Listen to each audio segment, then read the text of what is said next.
ഇന്നത്തെ നോമ്പുതുറ special carrot കൊണ്ടുള്ള ഒരു അടിപൊളി ഡെസേർട്ടാണ്. റമദാൻ മാസമല്ലേ, സോ നോമ്പുതുറ സമയത്ത് കുട്ടികൾക്കൊക്കെ ഉണ്ടാക്കി കൊടുക്കാൻ പറ്റുന്ന ഒരു ഈസി ഡിഷാണ് ഈ ഡെസേർട്ട്.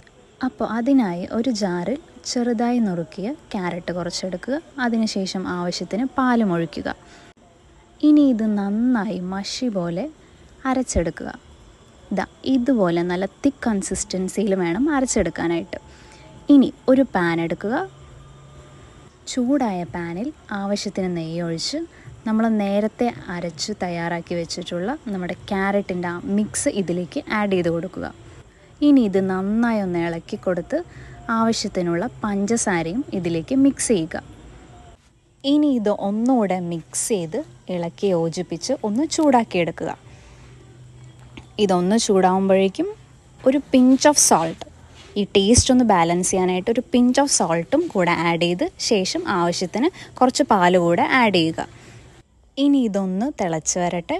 അതിനുശേഷം ഇതിലേക്ക് ഒരു കപ്പ് ഓഫ് റവ, ഈ റവ ആഡ് ചെയ്ത് കൊടുക്കുന്നത് ഈ ഡെസേർട്ടിനൊരു തിക്ക് കൺസിസ്റ്റൻസി കൂടെ വരാനായിട്ടാണ്.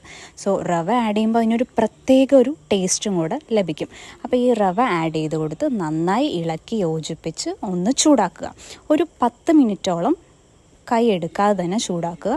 അതിനുശേഷം നമുക്ക് ഈ ഒരു പരുവത്തിൽ ഡെസേർട്ട് ലഭിക്കും. ഇനി ഇതൊരു പാത്രത്തിലേക്ക് മാറ്റി വയ്ക്കുക. ചൂടാറുന്നതിന് മുൻപ് തന്നെ ഇത് ചെറിയ ചെറിയ ബോൾസാക്കി കയ്യിൽ ഉരുട്ടി എടുക്കുക.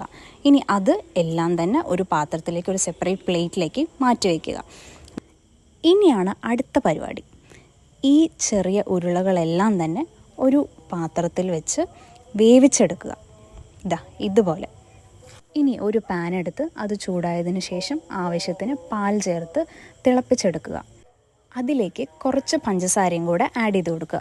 ഞാനൊരു 5-6 സ്പൂൺ പഞ്ചസാര എടുക്കുന്നുണ്ട്. ഇനി ഇതും കൂടെ ആഡ് ചെയ്ത് നന്നായി ഇളക്കി യോജിപ്പിച്ചതിന് ശേഷം കുറച്ച് മിൽക്ക് മെയ്ഡും കൂടെ ആഡ് ചെയ്ത് കൊടുക്കുന്നുണ്ട്. മധുരത്തിനനുസരിച്ച് ഈ മിൽക്ക് മെയ്ഡിൻ്റെ അളവ് കൂട്ടുകയും കുറയ്ക്കുകയും ചെയ്യാം. സോ ഞാനിപ്പോൾ ഇവിടെ ഒരു 1/4 ഭാഗത്തോളം ഒഴിച്ചു കൊടുക്കുന്നുണ്ട്. അതിനുശേഷം ഇതിലേക്ക് ഒരല്പം ഏലക്കയും കൂടെ ആഡ് ചെയ്ത് നന്നായി ഇളക്കി യോജിപ്പിക്കുക. ഇനി ഒരു ചെറിയ ബൗളെടുത്ത് അതിലേക്ക് കോൺഫ്ലവർ നമുക്ക് ആഡ് ചെയ്ത് മിക്സ് ചെയ്യാനുണ്ട്.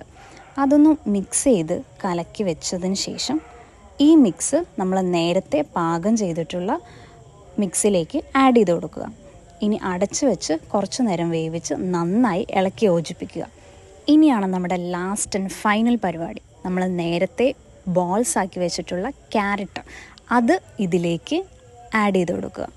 ശേഷം നമുക്ക് ഇഷ്ടമുള്ള നട്ട്സ് എല്ലാം ഇതിൽ ആഡ് ചെയ്ത് കൊടുക്കാവുന്നതാണ്. ഞാനിപ്പോൾ ആൽമണ്ട്സും പിസ്തയും ഇത് രണ്ടും കൂടെ ക്രഷ് ചെയ്ത് മിക്സ് ചെയ്ത് കൊടുക്കുന്നുണ്ട്.